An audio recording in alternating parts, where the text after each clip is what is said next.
పరమ తండ్రి దేవా యేసుక్రీస్తు ప్రభువా, మా ప్రియ రక్షక, జీవము గల మాటలు ప్రకటించు ఉండగా వినగల చెవి, గ్రహించగల మనస్సు, అనుసరించి నడుచుకొనగలిగిన జీవితాలు మాలో ప్రతి ఒక్కరికి మీరే అనుగ్రహించమని ప్రభువును ప్రియరక్షకుడైన యేసు నామమున ఈ వాక్యోపదేశం ప్రారంభిస్తున్నాము తండ్రి.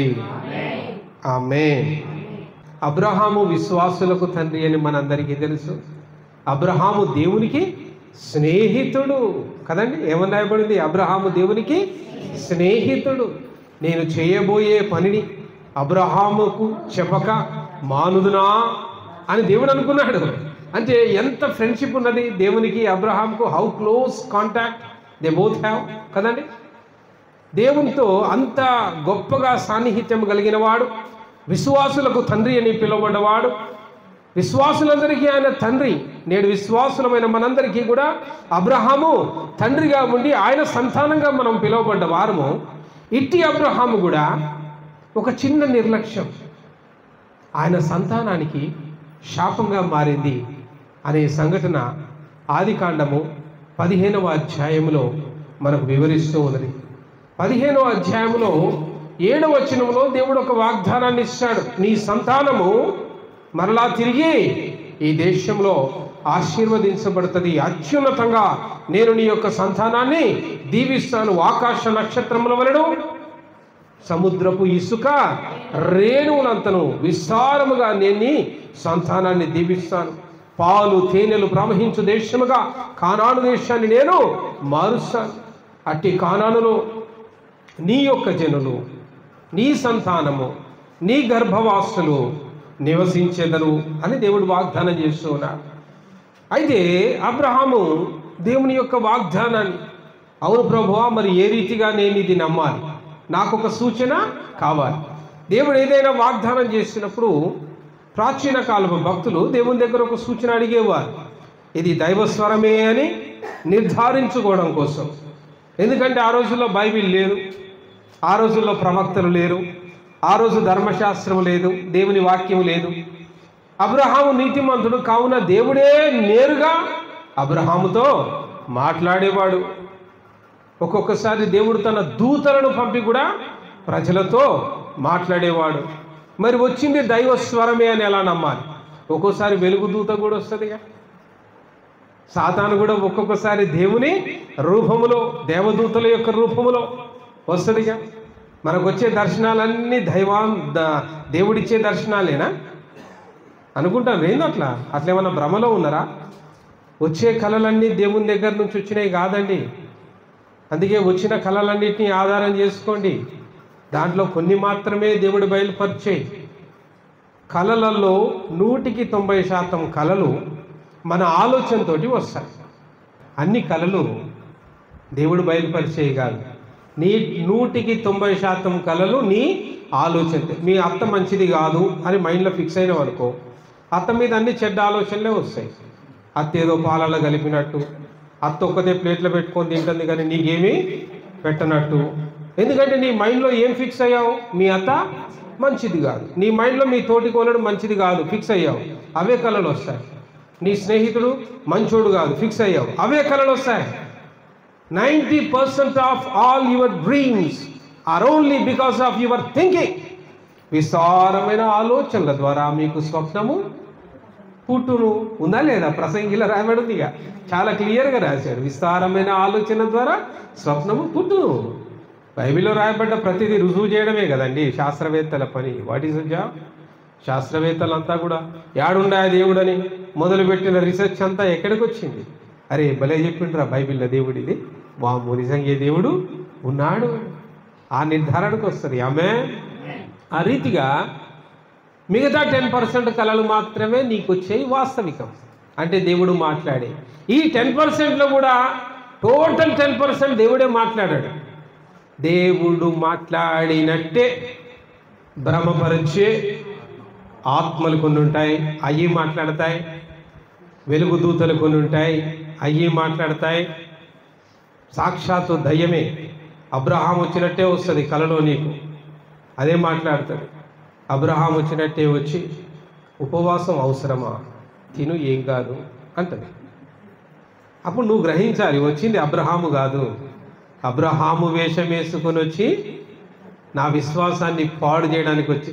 ఈ గ్రహింపు మనకు లేక సాక్షాత్తు అబ్రహామే చెప్పాను, కావున నేను ఉపవాసము మానివేసి తిని అంటాడు వీడు. అబ్రహాం ఎవరా చెప్పడానికి? నీకు దేవుడు చెప్పాలి కానీ. అబ్రహాము జీవితం ద్వారా విశ్వాసం నేర్చుకోగంతే. అబ్రహాం బోధకుడు కాదు, అబ్రహాము జీవితం ద్వారా పాఠాలు నేర్చుకోమన్నాడు దేవుడు.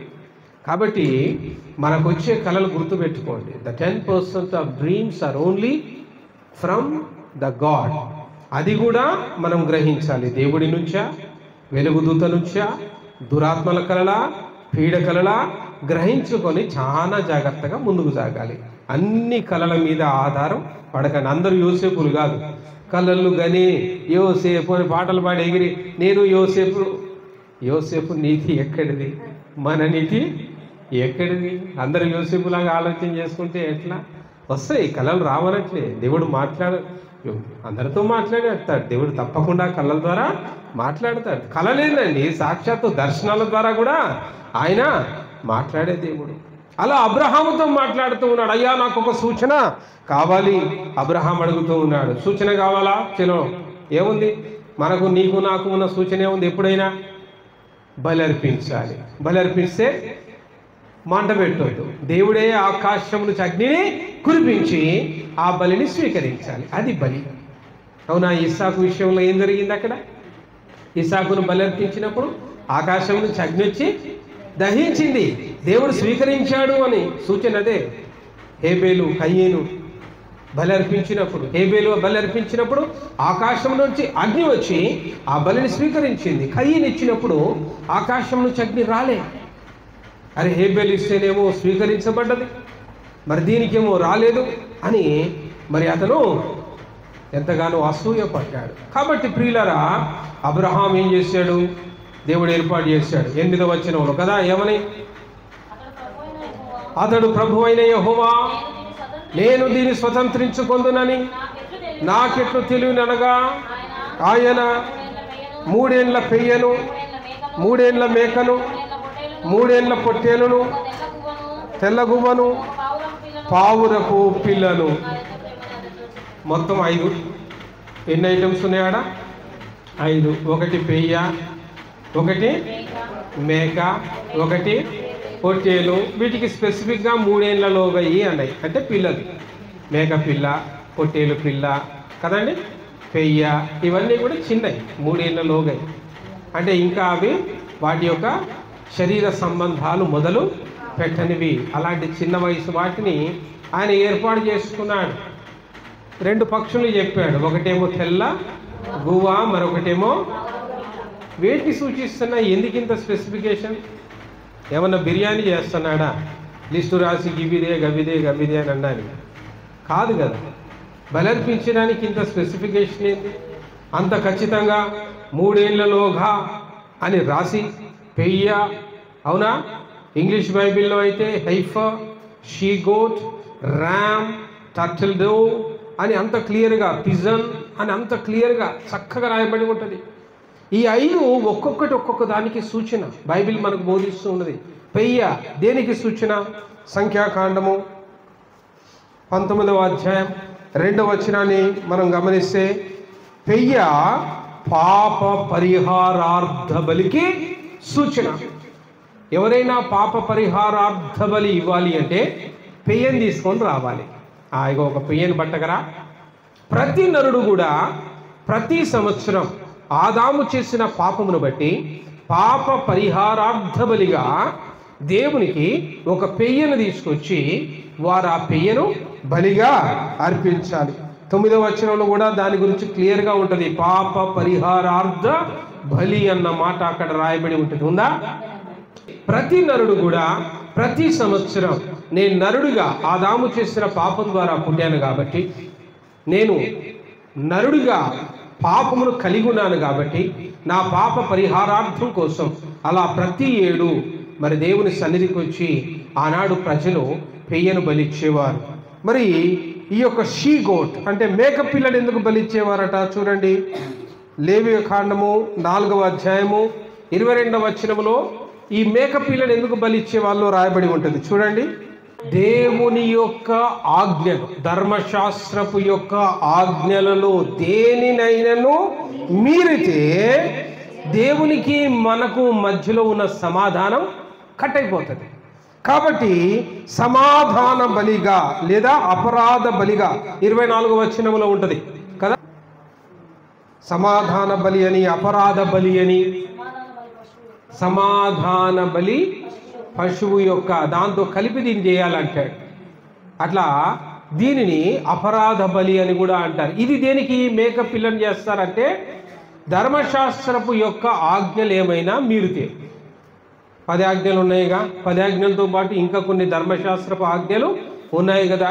ఎవరైనా ధర్మశాస్త్రపు ఆజ్ఞలు మీరారనుకోండి, ఈ ధర్మశాస్త్రపు ఆజ్ఞలు మీరాడు కాబట్టి వాడు పాపము చేసిన వాడైతాడు. ఆజ్ఞాతిక్రమమే పాపం. మరి పాపం చేస్తే పాపం వల్ల వచ్చు జీతము మరణం. ఇప్పుడు ఈ మరణ దండన వాడు దాటాలి అంటే వాడు ఏం చేయాలి? ఒక మేక పిల్లను తీసుకెళ్ళి బలి ఇవ్వాలి. అర్థమైందా? పెయ్యని ఎందుకు బలిస్తాం? పాప పరిహారార్థ బలిగా బలిస్తాం. మేక పిల్లని ఎందుకు బలిస్తాం? ఆజ్ఞలు అతిక్రమించినందుకు సమాధాన బలిగా దానిని అర్పిస్తాం. మరి పొట్టేళ్ళు ఎందుకు ఇస్తామో చూడండి, ర్యామ్ కదా. ఆది కాండంలో ఇస్సాకుకు బదులుగా మరి అక్కడ ఒక పొట్టేలుని ఇచ్చినట్టుగా మనం చూడొచ్చు కదా, ఉందా? ఆది కాండం 22వ అధ్యాయం 13వ వచనాన్ని చదవండి. అప్పుడు అబ్రహాము కన్నులెత్తి చూడగా పొదలో కొమ్ములు తగులుకొని ఉన్న ఒక పొట్టేలును.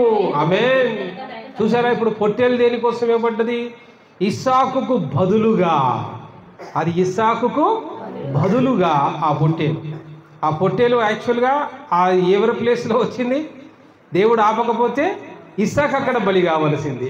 ఇస్సాకుకు బదులుగా ఆ పొట్టేలు వచ్చింది. అంటే ఇద్దరి మనుషుల మధ్యలో సమాధానం కోసం ఈ యొక్క పొట్టేలు యొక్క బలిని, మనుషులతో మనుషులకు సమాధానం పాడైతే, ఇద్దరు అన్నదమ్ముల మధ్యలో గొడవైంది, ఆశ తగాదాలు వచ్చినాయి, మాటలు లేవు ఒకరితో ఒకరికి.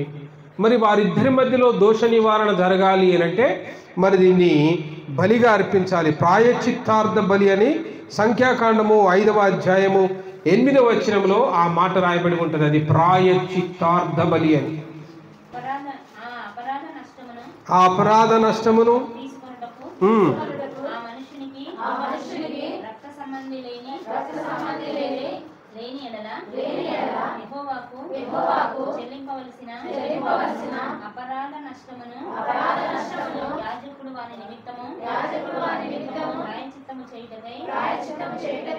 యాజకుడు వాని నిమిత్తము ప్రాయశ్చిత్తము చేయుటకై ఇవ్వాల్సిన ప్రాయశ్చిత్తార్థ బలే ఈ యొక్క పొట్టేలు. హల్లెలూయా. అది ఇస్సాకు దగ్గర నుంచి స్టార్ట్ అయిందనమాట. ఇస్సాకు బదులుగా ఆ పొట్టేల్ని ఇవ్వడం దగ్గర నుంచి మనుషుల మధ్యలో సమాధానం కోసం, అన్నదమ్ముల మధ్యలో కానీ ఇరుగు పొరుగు వారితో కానీ ఏదైనా సమాధానం పోయి ఏదన్నా నష్టం జరిగితే నమ్మి నష్టపోతూ ఉంటారు, కలిసి వ్యాపారం పెడతారు, కలిసి నష్టం జరుగుతూ ఉంటుంది. ఆ నష్టం ఇద్దరి మధ్యలో ఏమవుతుంది? విభేదాలను కలిగిస్తుంది. మాట్లాడుకోరు, ఒకరితో ఒకరు మాట్లాడుకోరు. మరి ఒకరితో ఒకరు సమాధానం లేనప్పుడు వారు దేవుని దగ్గరికి వచ్చి ఏ బలి ఇచ్చినా కూడా అది వ్యర్థమే, చెల్లదు, ఆ బలి ఉపయోగం లేదు. ముందది సెట్ కావాలంటే వీడు ఏం చేయాలా? పాపముల కోసం ప్రాయశ్చిత్తార్థ బలిగా ఒక పొట్టేలు పట్టుకొని రావాలా. ఆ రోజుల్లో మరి అన్ని చేయాల్సి వచ్చేది, అవునా? పెయ్యని తీసుకొస్తే దానికొక అర్థం ఉన్నది, మేక పిల్లని తీసుకొస్తే దానికొక అర్థం ఉన్నది, పొట్టేలు పిల్లని తీసుకొస్తే దానికొక అర్థం ఉన్నది. టర్టిల్ డో, తెల్లటి గువ్వ, అది పట్టుకొస్తే దానికి కూడా ఒక అర్థం ఉన్నది. సంఖ్యాకాండము 6వ అధ్యాయము 10వ వచనంలో మనం గమనిస్తే 2 తెల్ల గువ్వలు లేదా పావురపు పిల్లలు తీసుకొచ్చి అక్కడ తీసుకొని రావాలి. 8వ దినాన తీసుకొని రావాలి. ఇది ప్రతిష్ఠిత. యేసుప్రభు కాలంలో మనం చూడొచ్చు. యేసుప్రభు శిశువుగా ఉన్నప్పుడు మరియమ్మ యోసేపులు యెరూషలేము యొక్క కదా ప్రార్థనా మందిరానికి శిశువైన యేసును పట్టుకొని 8వ దినమున లూకా సువార్తలో రాయబడి ఉంటుంది 2వ అధ్యాయం 24వ వచనములో తీసుకొని వచ్చి మరి ఆ యొక్క తెల్ల గువ్వలను బలిగా అర్పించినప్పుడే కదా సిమియోను చేత పట్టుకొని మరి యేసు ప్రభువుని ఎత్తుకొని ఆయన మరి రక్షకుని మెస్సయాను గుర్తించి సంతోషించిన సందర్భాన్ని. అంటే ఇది ప్రతిష్ఠించడం, ప్రతిష్టతకు సూచన.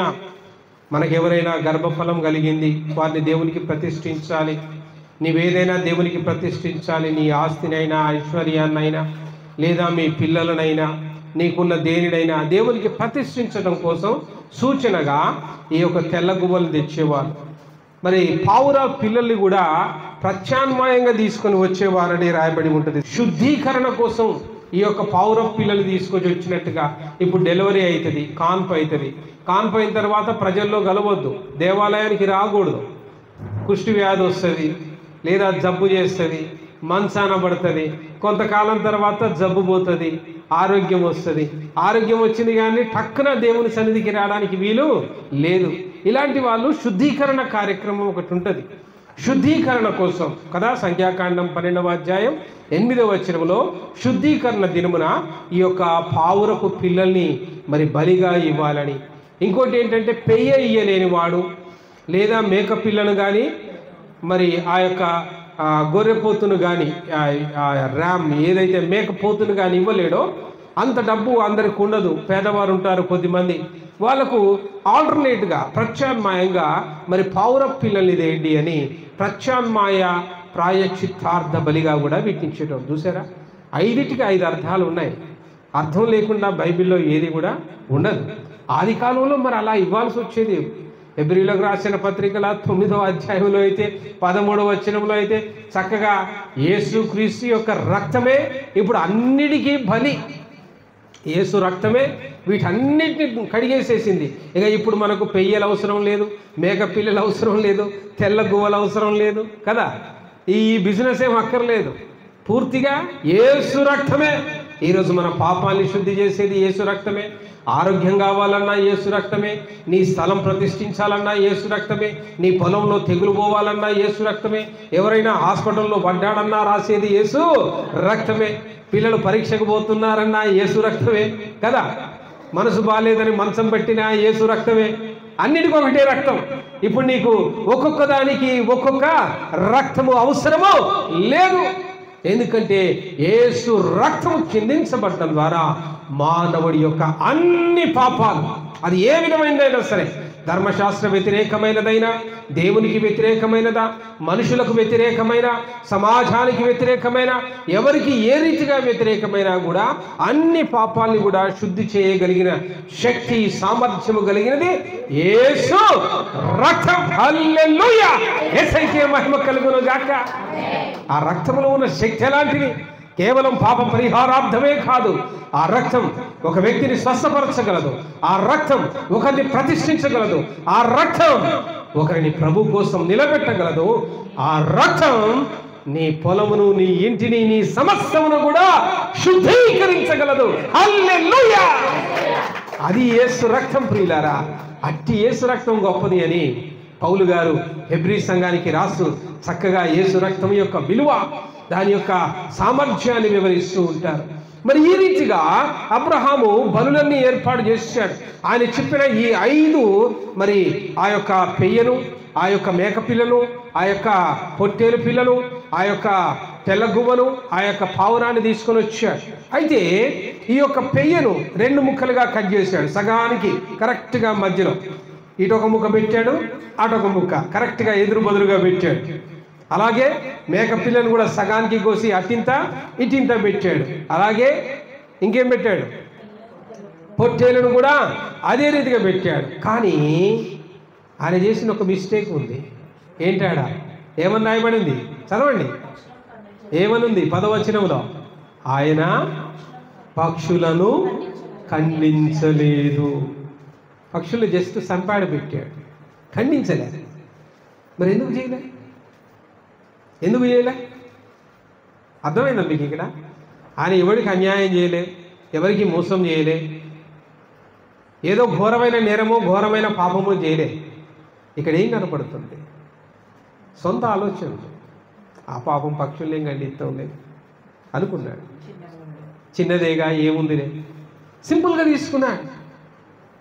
ఏముందిలే, చాలా సింపుల్గా తీసుకున్నాడు, కట్ చేశాడు, పెట్టాడు.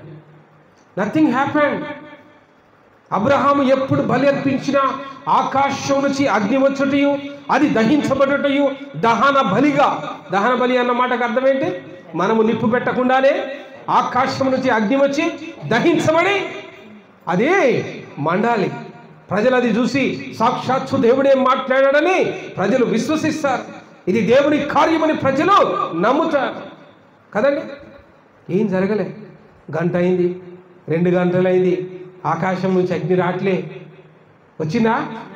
ఏం జరగలే. కానీ ఏం జరిగింది ఆడ? ఏం జరిగింది?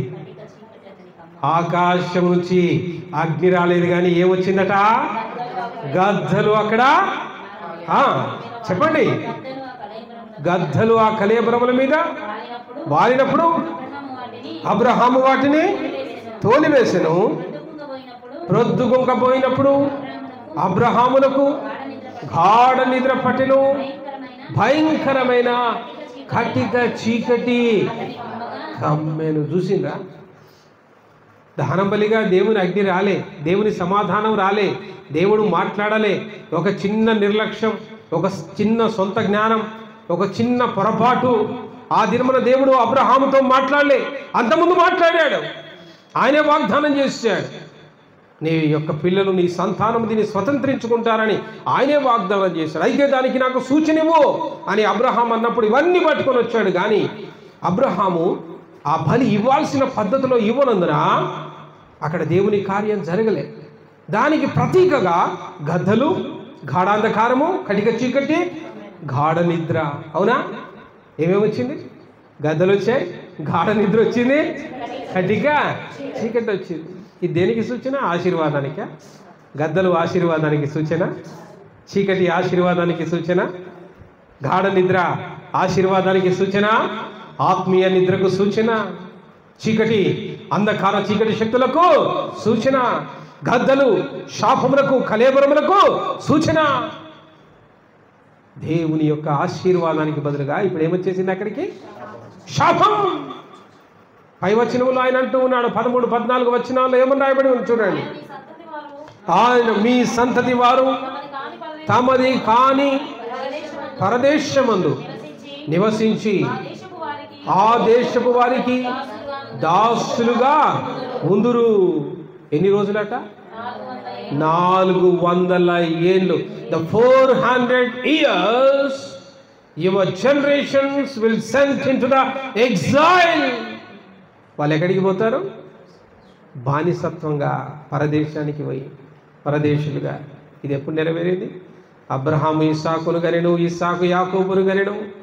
యాకోబు యొక్క 12 మంది పిల్లలే ఇజ్రాయేలు గోత్రీకులయ్యను. వారిలో ఒకడైన యోసేపు ఐగుప్తుకు అమ్మబడెను.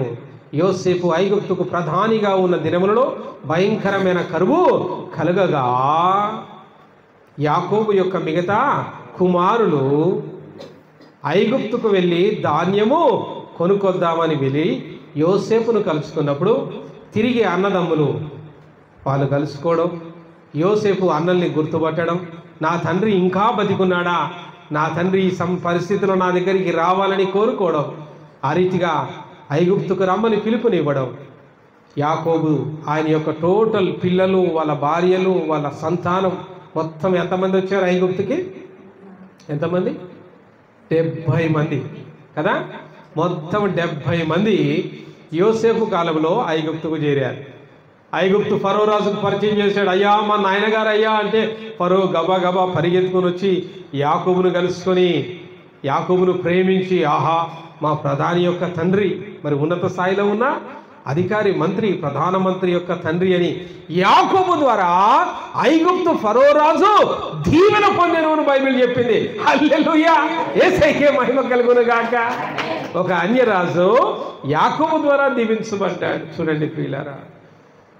అప్పుడు ఫరో రాజు అంటాడు, యోసేపు నీ అన్నలు నివసించడానికి, నీ ఇంటి వారు నివసించడానికి ఐగుప్తులో ఏ భాగం నీకు కావాలో శ్రేష్టమైన భాగాన్ని తీసుకొని హ్యాపీగా మీరు గుడారాలు వేసుకోండి. మంచి గుడారాలు వేసుకున్నారు. దర్జాగా బతుకుతూ ఉన్న దినాలు. వయసు మళ్ళింది, ఒక వయసు వచ్చేటప్పటికి యోసేపు చచ్చిపోయాడు. యోసేపును చేర్చుకున్న ఆ ఫరో రాజు చనిపోయాడు. సంవత్సరాలు గడుస్తున్నాయి. హెబ్రీలు పెరుగుతూ ఉన్నారు. 100 ఏళ్ళు గడిచాయి, 200 ఏళ్ళు గడిచాయి, 300 ఏళ్ళు గడిచాయి, 400 ఏళ్ళు గడిచాయి.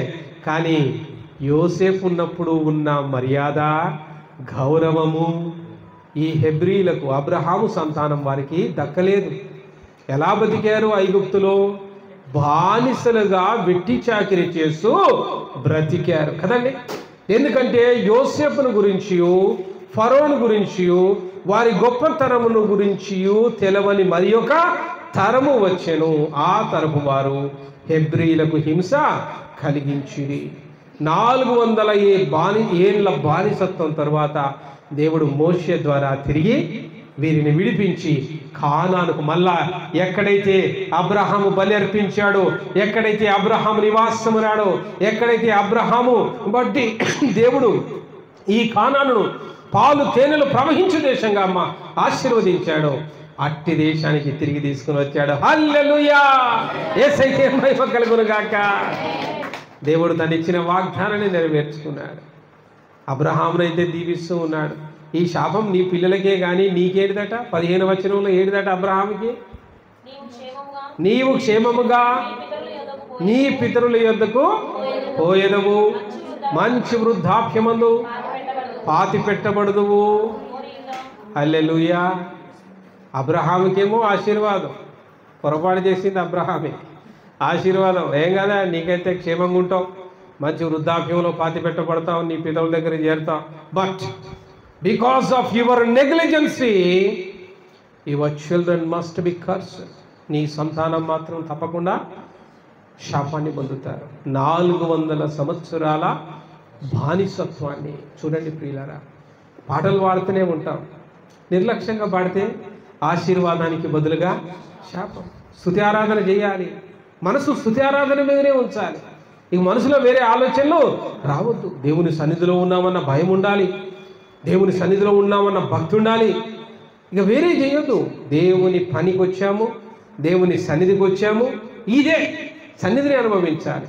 భక్తితో పాడాలి, మనసుతో పాడాలి. నేను ఆత్మయున్నాను కాబట్టి నన్ను ఆరాధించువారు ఆత్మతోనూ సత్యముతోనూ ఆరాధించవలను. No other excuse. ఏదో నోటికి అట్టట పాడితే కుదరదు. ఆత్మావేశమైన పాటలు పాడాలి. అందుకే మీకు రక్షణ గానాలనే పుస్తకాన్ని 500 పాటలు ప్రింట్ చేసి మరీ అందించాను. దానికోసం 1 సంవత్సరం కష్టపడ్డాను. ఎందుకంత కష్టపడి అంత వెతికి దాంట్లో ఉన్న ప్రతి లైను, ప్రతి అక్షరం, ప్రతి పాట పరిశుద్ధాత్మాభిషేకం చేత రాయబడ్డ పాటలు. ఆమేన్. ఇప్పుడు వచ్చే యంగ్ జనరేషన్ పాటలు కాదు. ఇప్పుడు అంతా ఊపే, పాట తక్కువ, ఊపు ఎక్కువ.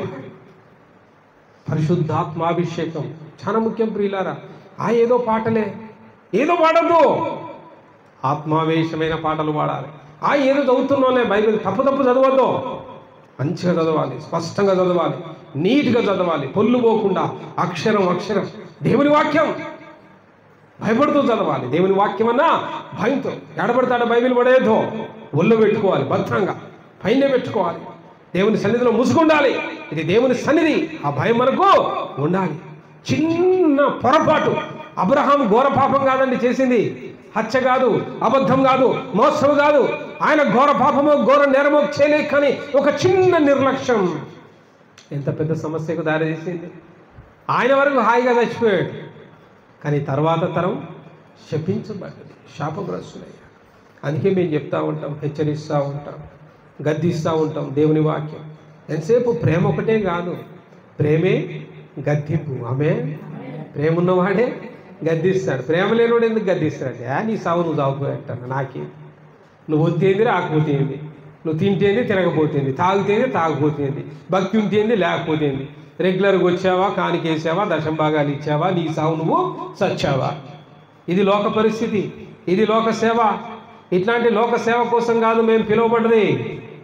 గద్దింపుతో కూడిన సేవ, హెచ్చరింపుతో కూడిన సేవ. ఎందుకంటే ఒక చిన్న నిర్లక్ష్యం ఆశీర్వాదానికి బదులుగా శాపాన్ని తీసుకొచ్చింది.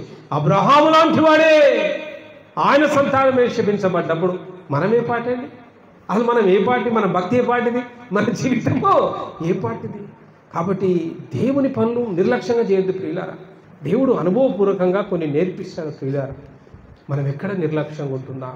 కాబట్టి రండి మోకరిద్దాం, దేవుని సన్నిధిలో ప్రార్థన చేసుకుందాం.